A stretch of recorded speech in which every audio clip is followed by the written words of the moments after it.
ಬಸ್ಗೆ ಡಿಕ್ಕಿ ಹೊಡೆದ ಕಾರು ಚಾಲಕ ಸ್ಥಳದಲ್ಲೇ ಮೃತ. ಯಲ್ಲಾಪುರ ತಾಲೂಕಿನ ಮಳಲ್ಗಾಂವ್ ಕ್ರಾಸ್ ಬಳಿ ಘಟನೆ.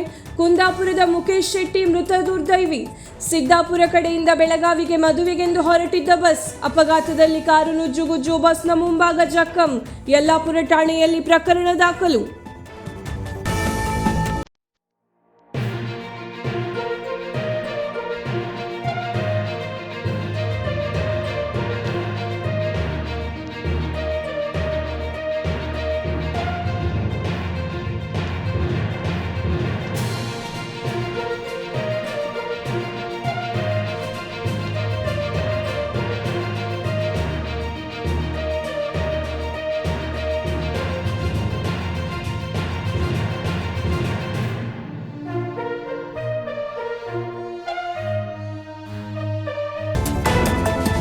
ವೀಕ್ಷಕ ಮಹಾಪ್ರಭುಗಳೇ, ನಮ್ಮ ಚಾನಲ್ ಅನ್ನು ಸಬ್ಸ್ಕ್ರೈಬ್ ಮಾಡಿ, ಶೇರ್ ಮಾಡಿ, ಪ್ರೋತ್ಸಾಹಿಸಿ.